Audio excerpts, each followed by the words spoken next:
The state of heritage preservation and conservation in South Africa continues to be a talking point on Heritage Day. And to talk to us more about this and the role it plays in the country's economy as well as social cohesion, we're joined by CEO of the National Heritage Council, who's also the chairperson of the International Council of Monuments as well as Sites of South Africa, Dr. Thabo Manetsi. A very good evening to you and thank you so much for your time and happy Heritage Day. So while this is a time to honor the diverse cultures, histories as well as traditions that shape our national identity, there's a lot though to be said about the state of heritage sites as well as monuments, and it's been a concern for years now. I wonder if there is any improvement at all?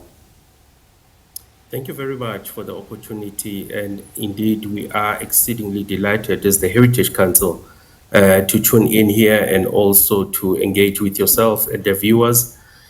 We are indeed very much a democratic state, as you rightfully indicated.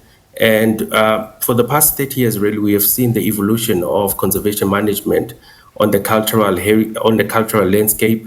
We have seen the ushering in of new legislation, policy reforms that ushered in, transformative, agendas that really pushed for diverse representation of the past, of the present, and the cultural, heritage that we have, in its richness, which in the past, really, if you look at basically the dire days of apartheid and colonialism, there was a dominant colonial and apartheid, legacy and history that was always dominating the public, spaces.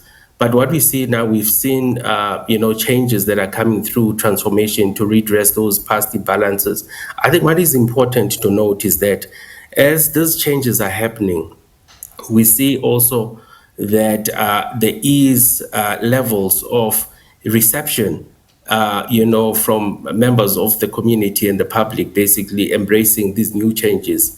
However, with the significant developments that are happening in the cultural landscape, where you've got new monuments, new museums, heritage sites that are being proclaimed, we see also a challenge that is glaring here of maintenance of these important heritage resources. And this for us, it's a very much sore point which we are actually engaging broad stakeholders, the local authorities in particular, because all heritage resources, sites, monuments, buildings are found at the local sphere of government. And one of the things that we're advancing and advocating is that we want to see issues of heritage conservation be integrated in integrated development management plans at the local government level as well. When you speak about local government, it's one part of the conversation, as you say, there are multiple stakeholders, but there's something else that we hardly speak about, and I wonder what becomes the community involvement, particularly when it comes to the protection and preservation of the national heritage sites? Yeah, we move from the departure point that heritage is a community resource, and indeed it is. The only thing that communities emerged from apartheid with, and which was still intact, was their cultural heritage resources. We didn't lose our identity, we didn't lose our languages, we didn't lose our indigenous knowledge practices, and these are some of the very much significant cultural elements that still define who we are as the community, as a people of South Africa. So one of the things that we have been doing in the space of conservation management has been to bring in communities in various areas of conservation management. For instance, when it comes to renaming of places, there's been a lot of consultation, there's been good work that has been happening in that space where communities are actually encouraged to even nominate and propose names, to rename certain places.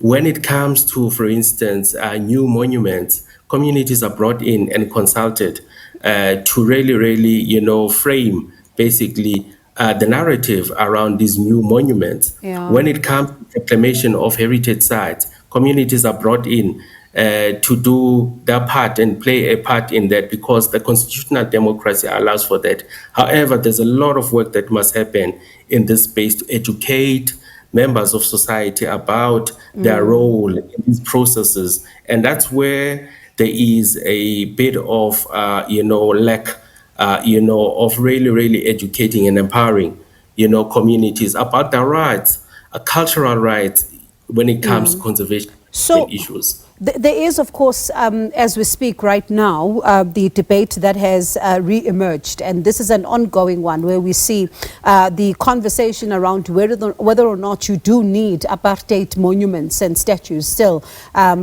being reflected in the country's history. For example, the Deputy President today, the acting president, saying that it's crucial to re-evaluate and reinvent the country's heritage institutions, but there must be a move to ensure that history is told on both sides. At the same time, the debate rages in Parliament, with the EFF bringing a motion for an ad hoc committee to investigate the removal of apartheid-era statues as well as memorials. What is the Heritage Council's take on this? Yeah, what is important, as I indicated, we are functioning within a fully fledged constitutional democracy. So diverse views are very important in this matter. However, something that we need to really bear in mind is that we cannot erase the past. We cannot erase the history, the painful history of the siege mentality and of repression that was brought forward by colonialization and also apartheid. What we need to do is to contextualize basically these monuments, colonial representation that we find scattered across the length and breadth of our cultural landscape, contextualizing them in a sense that we need to draw lessons from this painful past, always learn basically on how we actually overcame the sad realities that and the repressive regimes and oppression that was brought about by these repressive regimes.